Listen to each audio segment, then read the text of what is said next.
नमो नमो विद्यार्थियों, हम पढ़ रहे हैं बीए पार्ट फर्स्ट में नीति शतकम और जिसके लेखक हैं विद्यार्थियों भर्तृहरि। देखिए क्या कहते हैं भर्तृहरि इस नीति शतकम में। देखिए उन्होंने क्या बताया है कि कष्ट के क्या क्या कारण होते हैं, क्या क्या चीज़ कैसे होती है। देखिए कि दौर मंत्र्यान निरपतिर्विनश्यति यतिह संगात सुतो लालनाद विप्रो अनध्ययनात् कुलम कुलतनयात् शीलम खलोपासनात् हिरीर मध्यान्वेक्षणादपि कृषि स्नेह प्रवास आश्रयात् मैत्री चाप्रणयात् समृद्धि अनयात् त्यागात् प्रमादात् धनम। देखिए कि दौर मंत्र्यात् निरपतिः विनश्यति, कि दौर मंत्र्यात् कि दौर कहते हैं गलत मंत्रणाओं से, गलत मंत्रियों से, बुरी मंत्राण से। दौर मंत्र्यात् बुरी मंत्रणा से, बुरी सलाह से। निरपतिः विनश्यति राजा नष्ट हो जाता है। क्या बताया? दौर मंत्र्यान निरपतिर्विनश्यति कि बुरी सलाह से निरपति अर्थात राजा नष्ट हो जाता है। अगर उसके जो मंत्री हैं राजा को गलत सलाह देते हैं तो वह राजा भी क्या है, नष्ट हो जाता है। और यतिह जो सन्यासी व्यक्ति होते हैं, संगात अगर उसके मन में आसक्ति आ जाए तो यति नष्ट हो जाता है। क्या कहा कि दौर मंत्र्यान निरपतिः विनश्यति कि गलत मंत्रणा से, गलत सलाह से राजा नष्ट हो जाता है। और यतिह संगात कि जो यति होता है, जो साधु सन्यासी होते हैं, वह संगति से नष्ट हो जाता है। अगर उसके प्रति संगति गलत हो जाए, उसके मन में आसक्ति आ जाए तो क्या हुआ है, यति नष्ट हो जाता है। सुतो लालनात् और पुत्र लालन पालन से। पुत्र का अगर लालन पालन सही तरीके से नहीं हुआ है तो वह भी क्या है, गलत मार्ग पर चल देता है और सही नहीं रहता है, अर्थात नाश की ओर प्रवृत्त हो जाता है। कौन? सुतो, सुत कहते हैं पुत्र को। सुतो लालनात् जो पुत्र होता है वह लालन पालन से नष्ट हो जाता है। और विप्रो अनध्ययनात् और जो विप्र होता है ब्राह्मण, क्योंकि ब्राह्मणों का कार्य क्या होता है, अध्ययन, अध्यापन, पढ़ना और पढ़ाना। तो विप्रो अनध्ययनात् जो ब्राह्मण होता है वह अनध्याय से, पढ़ाई नहीं करने से, अध्ययन नहीं करने से विनश्यति नष्ट हो जाता है। और कुलम कुतनयात् अगर किसी कुल में गलत पुत्र पैदा हो गया है, बुरा पुत्र पैदा हो गया है तो उसका कुल नष्ट हो जाता है। क्या कहा? कुलम कुतनयात् और जो कुल होता है वह बुरे पुत्र से नष्ट हो जाता है। कुलम कुतनयात् कि जो पुत्र होता है, जो कुल होता है वह गलत पुत्र से नष्ट हो जाता है। और शीलम, शील कहते हैं आचरण को। खल उपासनात् अगर कोई व्यक्ति दुष्टों की उपासना करता है, दुष्टों के साथ रहता है तो उसका चरित्र खराब हो जाता है। और हिरीह मध्यात्, हिरी कहते हैं लज्जा, शर्म। मध्यात् अगर कोई मद्यपान करता है, मदिरापान करता है तो उसकी शर्म चली जाती है, उसको कोई शर्म नहीं रहती। आपने देखा है कोई भी मदिरापान आदि करने वाले हैं उनको कोई शर्म नहीं रहती है किसी की। तो हिरीह मध्यात् कि शर्म किससे दूर हो जाती है, मदिरापान आदि से। और अनवेक्षणातपि कृषिः और अनवेक्षणातपि अगर देखभाल नहीं की जाए तो कृषि नष्ट हो जाती है। क्या कहा कि अनवेक्षणातपि कृषिः कि जो कृषि है वह देखभाल नहीं करने के कारण नष्ट हो जाती है। क्या बताया? हिरीह मध्यात् अनवेक्षणातपि कृषिः कि अगर कृषि की देखभाल नहीं की जाती है तो कृषि भी नष्ट हो जाती है।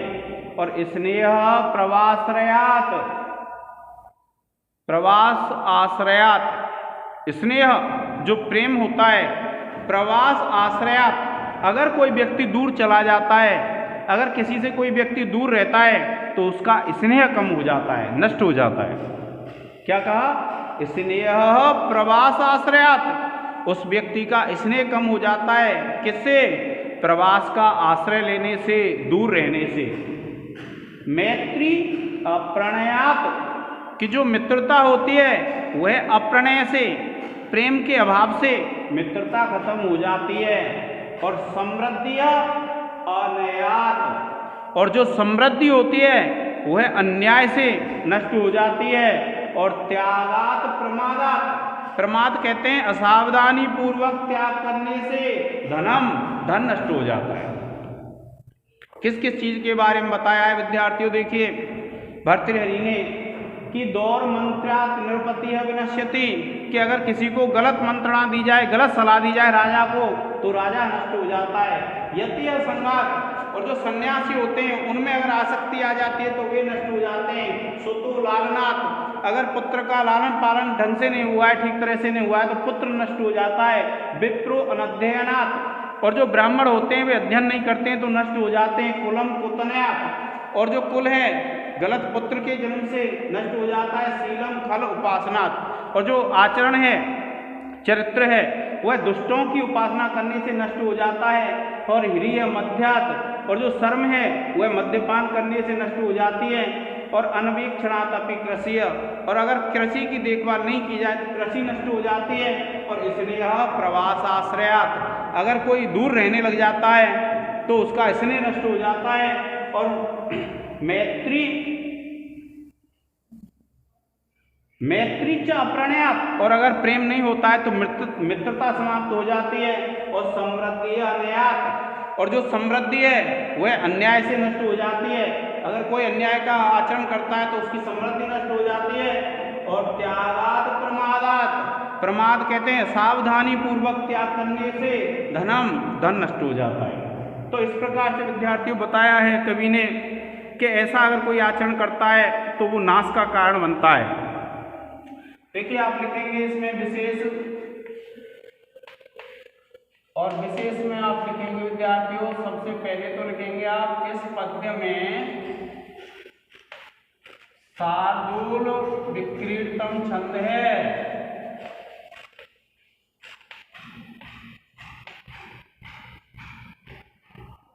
उसके बाद दूसरा लिखेंगे इस पद्य में दीपक अलंकार है।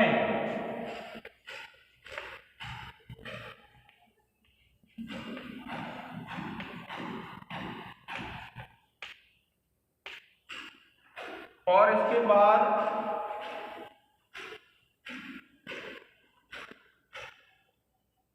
आप लिखेंगे व्याकरण टिप्पणी।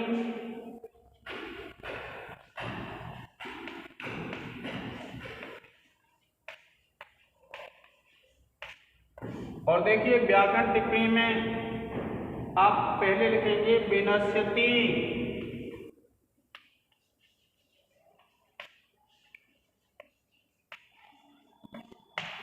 आप लिख देंगे बी उपसर्ग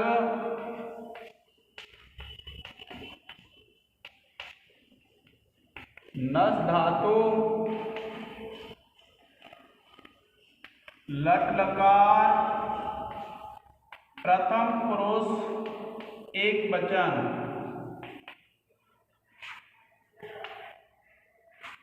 फिर देखिए खलुपासनात्,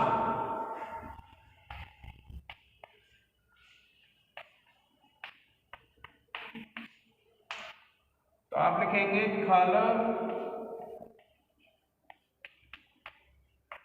प्लस उपासनात् गुण संधि।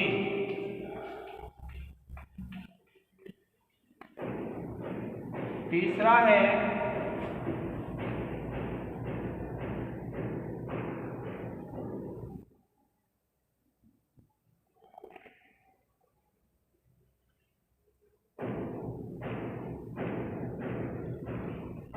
विप्रो अनध्ययनात्,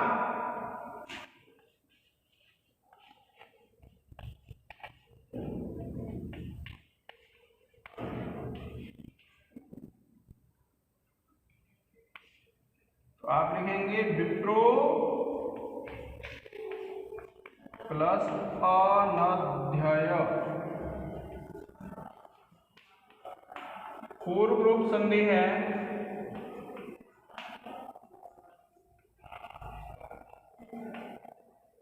चौथा है विद्यार्थियों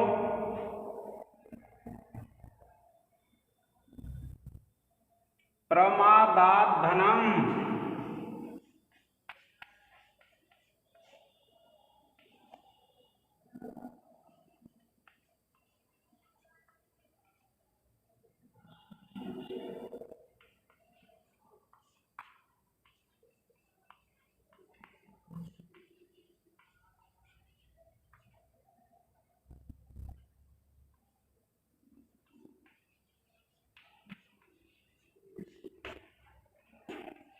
आप लिखेंगे जसत्व हल संधि।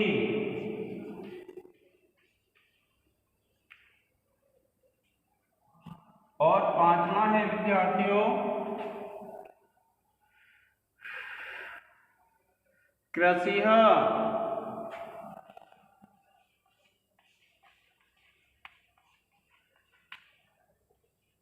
आप लिखेंगे कृषि शब्द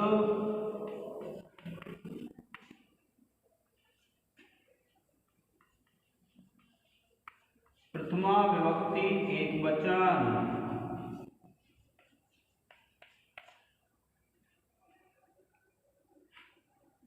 इसका एक स्क्रीनशॉट ले लें विद्यार्थियों।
अब देखिए क्या कहते हैं भर्तृहरि के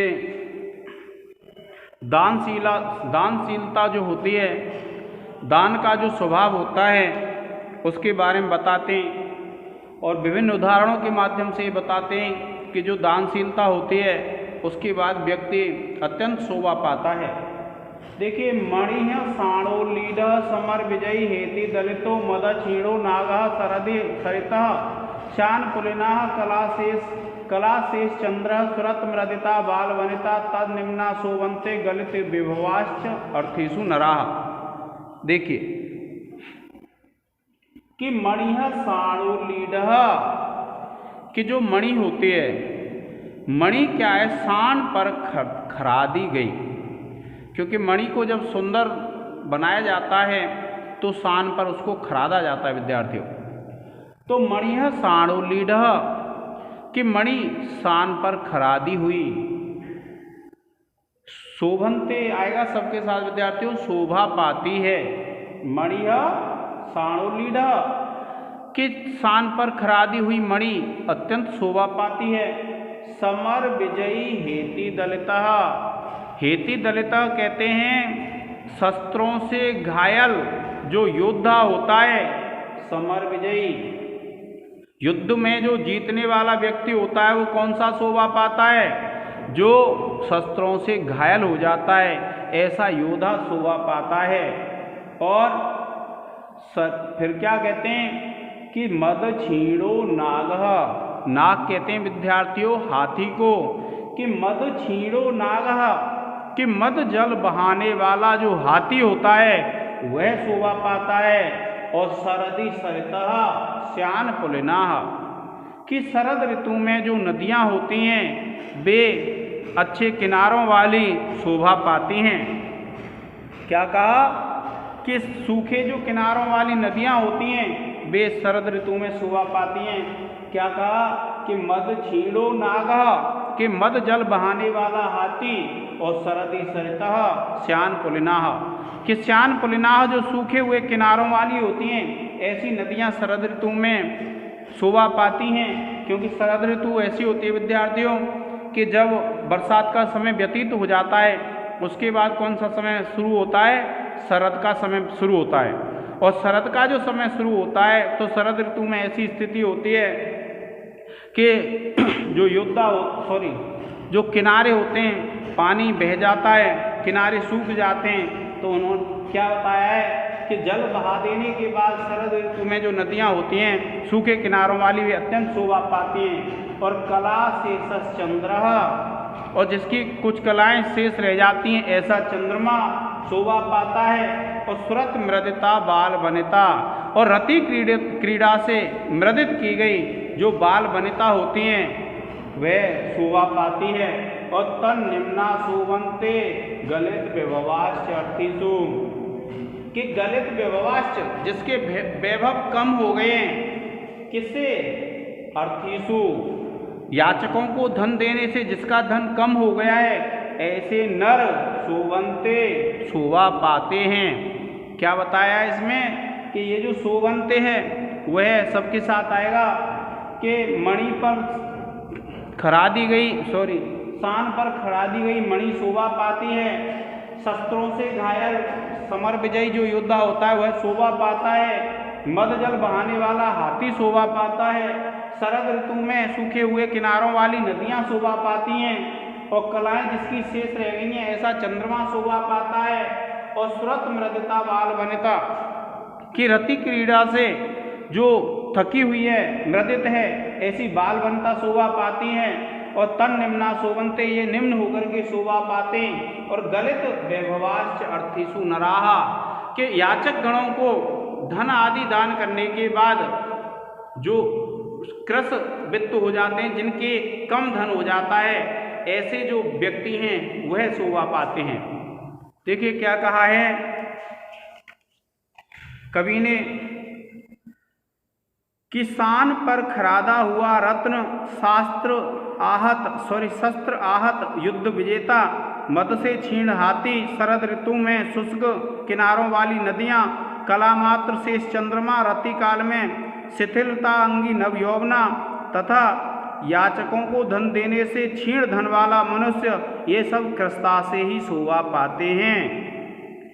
क्या बताया कि जब ये कृश हो जाते हैं तो शोभा पाते हैं। अब देखिए, आप देखेंगे 1 2 3 4 5 6 7 8 9 10 11 12 13 14 15 16 17। तो आप लिखेंगे इसमें विशेष विद्यार्थियों, और विशेष में आप लिख देंगे इस पद्य में शिखरिणी छंद है।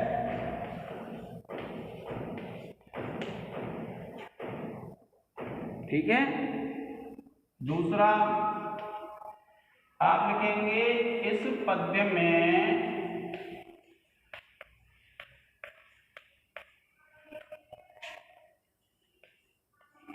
दीपक अलंकार है।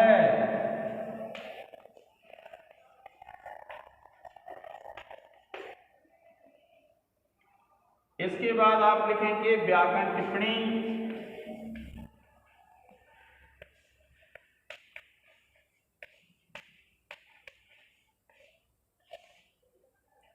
व्याकरण टिप्पणी में लिखेंगे विद्यार्थियों, एक लिखेंगे आप नागः, आप लिखेंगे नाग शब्द प्रथमा एकवचन।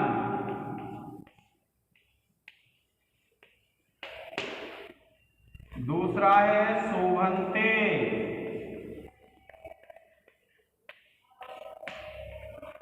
शोभ धातु है,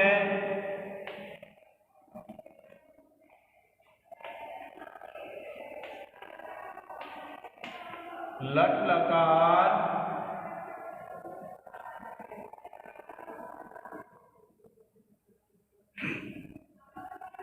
शोभ धातु लट लकार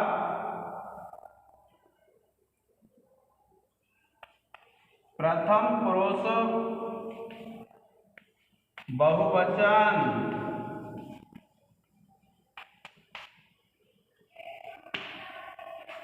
तीसरा है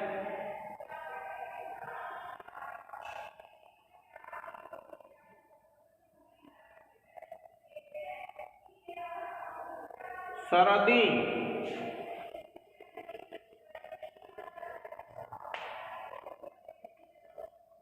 आप लिखेंगे शरद शब्द है सप्तमी एक वचन। चौथा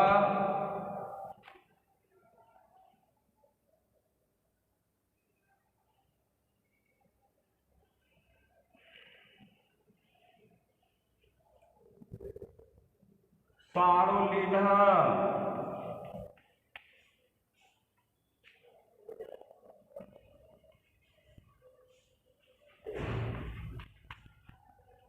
आप लिखेंगे साण प्लस उल्लीढ़ और आप लिख देंगे गुण संधि।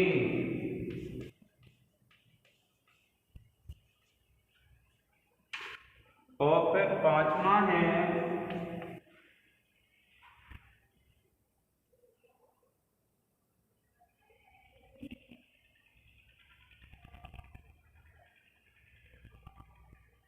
अर्थीसु।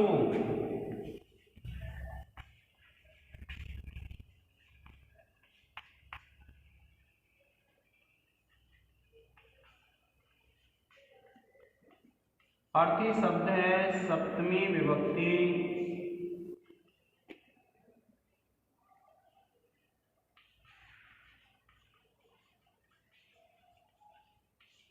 बहुवचन।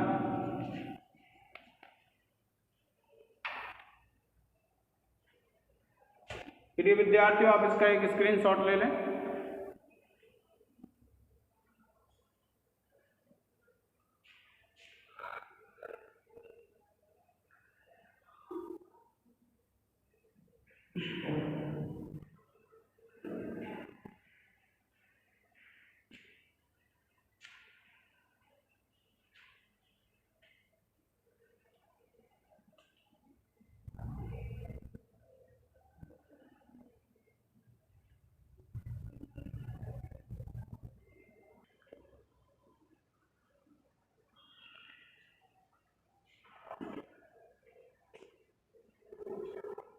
अब देखिए विद्यार्थियों,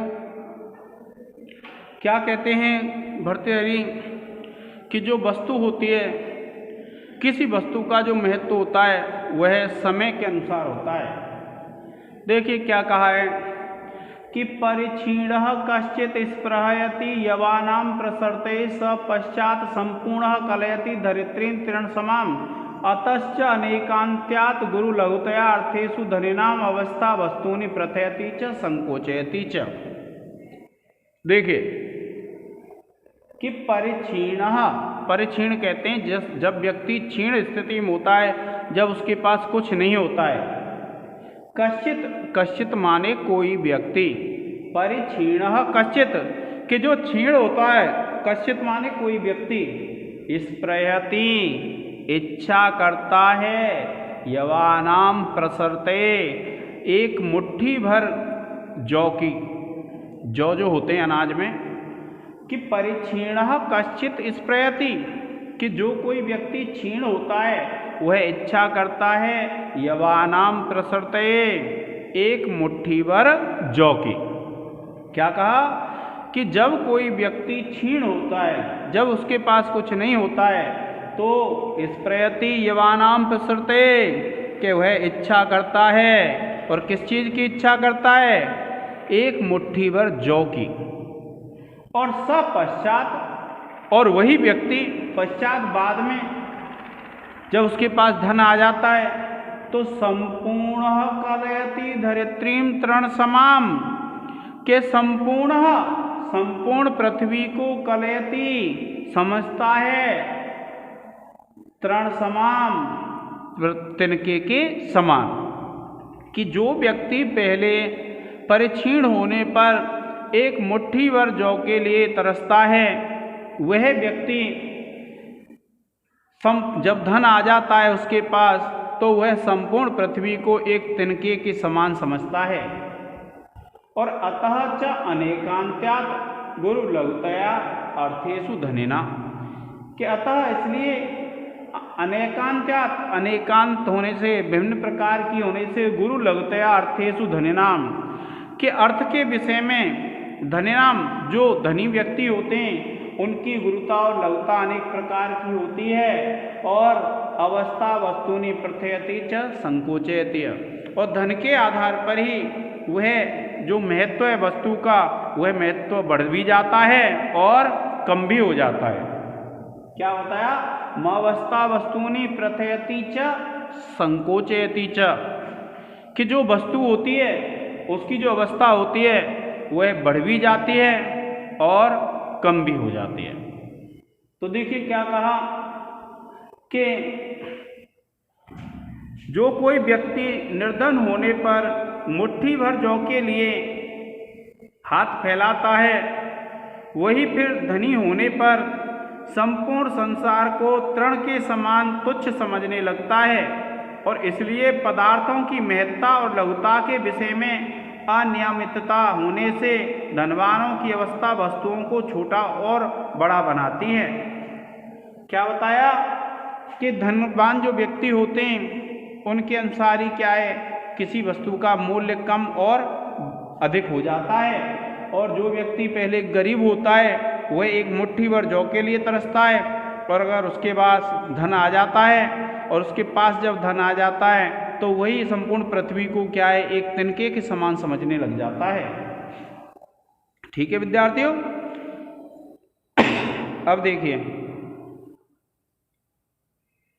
1 2 3 4 5 6 7 8 9 10 11 12 13 14 15 16 17 और 17 है। तो देखिए आप विशेष लिखेंगे, और विशेष जब लिखेंगे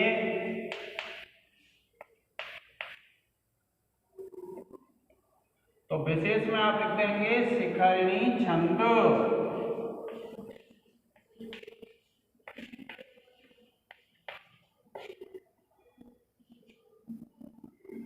एक नंबर डाल के, और दूसरा जो नंबर डालेंगे आप लिखेंगे इस पद्य में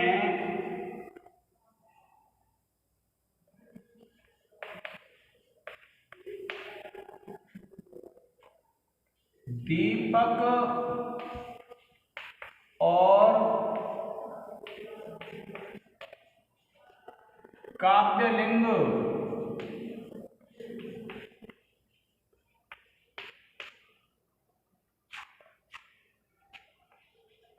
अलंकार के मेल से युक्त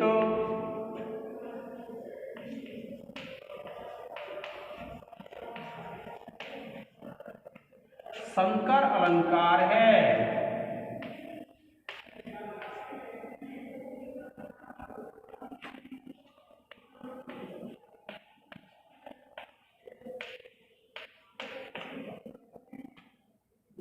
फिर आप लिखेंगे व्याकरण टिप्पणी,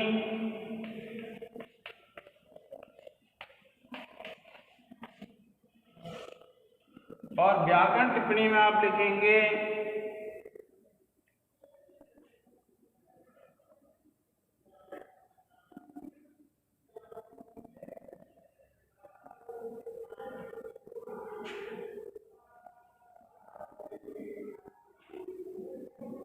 देखिए आप पहला लिख लेंगे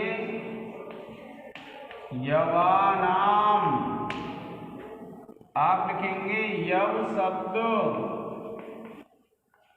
षष्ठी विभक्ति बहुवचन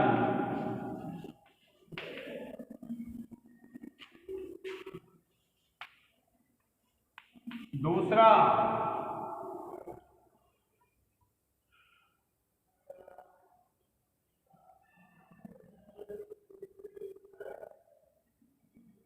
स, आप लिखेंगे तद सत।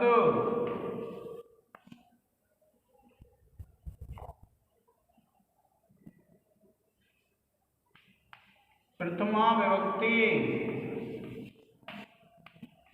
एक वचन। इसके बाद तीसरा है विद्यार्थियों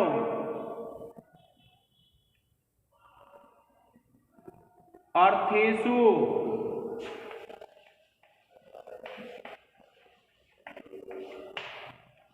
आप लिखेंगे अर्थ शब्द है सप्तमी विभक्ति बहुवचन।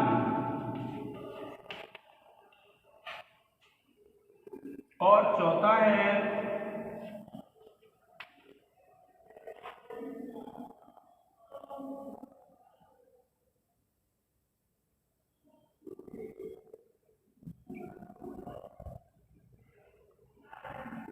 स्पृहति।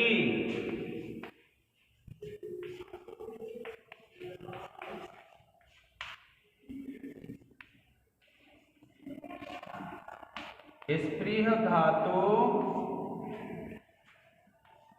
लट लकार प्रथम पुरुष एक वचन। प्रिय विद्यार्थियों, आप इसका एक स्क्रीनशॉट ले लें।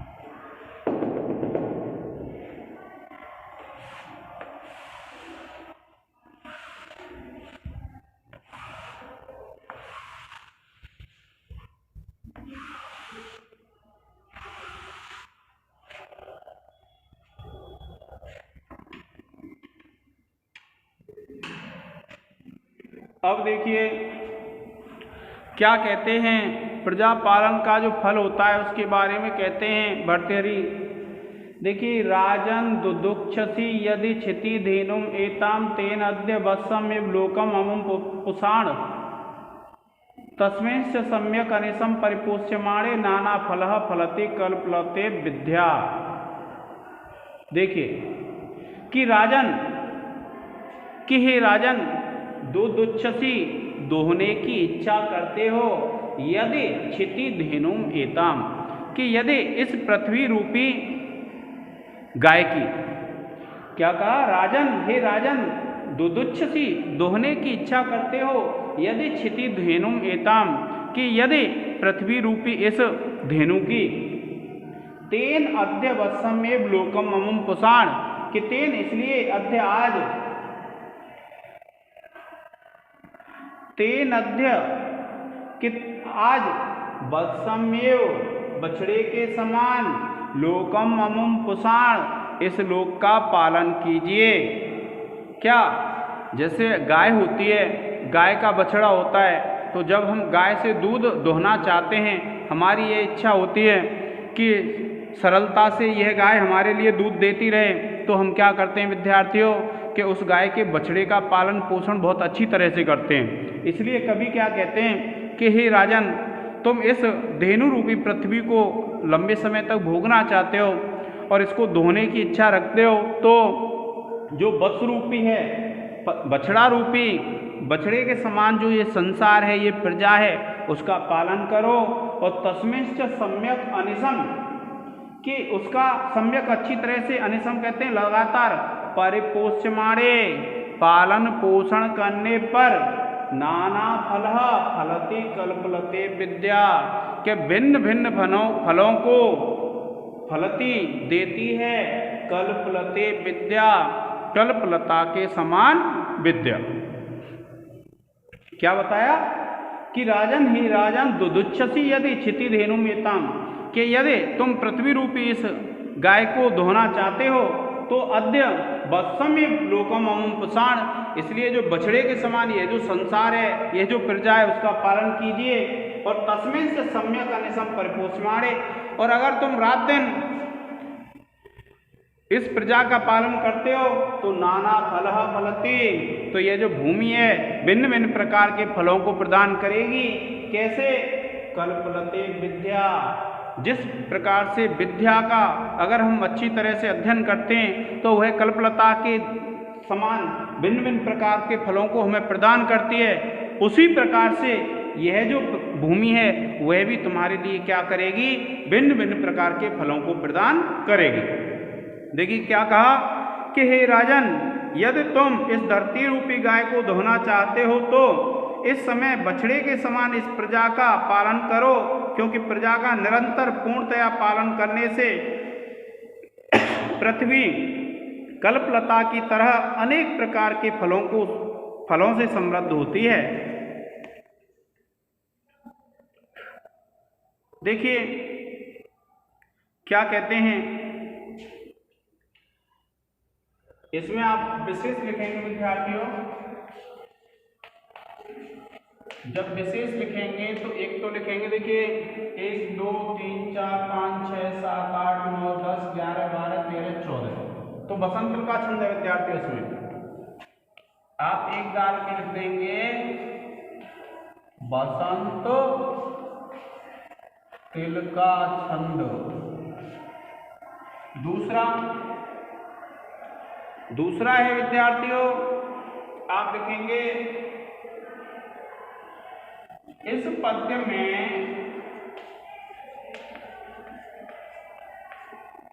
उपमा अलंकार है।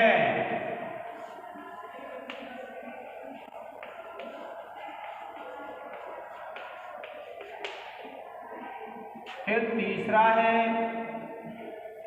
तीसरा छोड़िए विद्यार्थियों, फिर लिखेंगे आप व्याकरण टिप्पणी।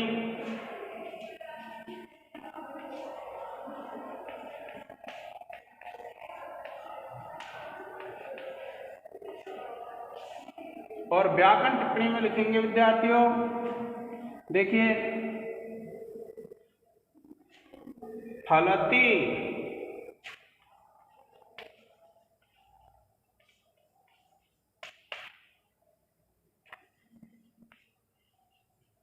फल धातु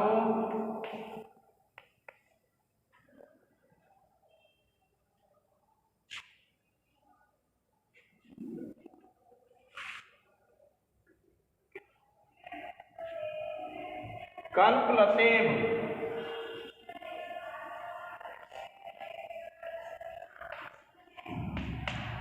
आप लिखेंगे कल्प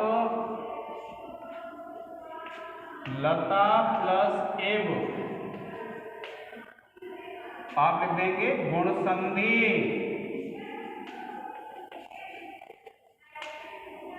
और फिर लिखेंगे विद्यार्थियों आप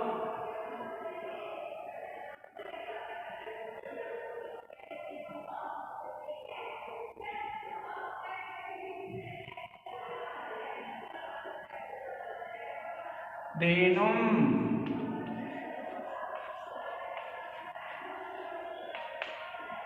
आप लिखेंगे धेनु शब्द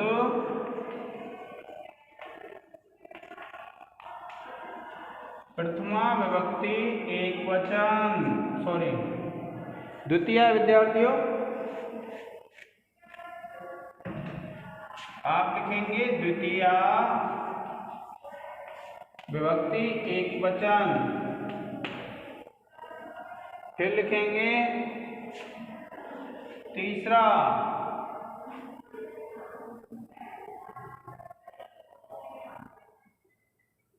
विद्या,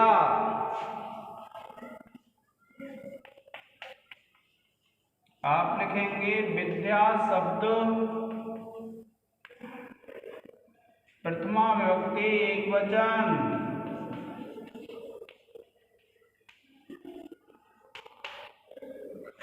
और फिर चौथा है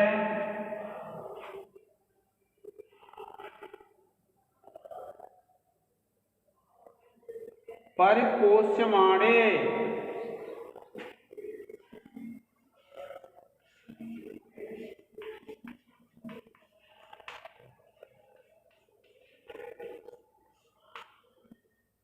आप लिखेंगे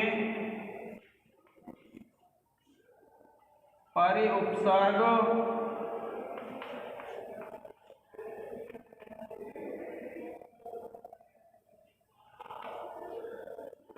उस धातु और सानच प्रत्यय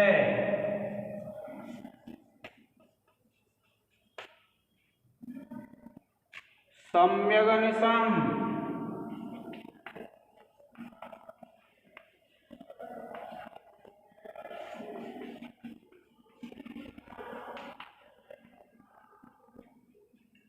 आप लिखेंगे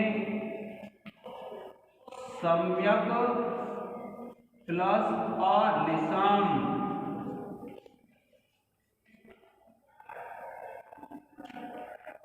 ठीक है विद्यार्थियों, और आप लिखेंगे जसत्व हल संधि। ठीक है विद्यार्थियों, आप इसका एक स्क्रीनशॉट ले लें।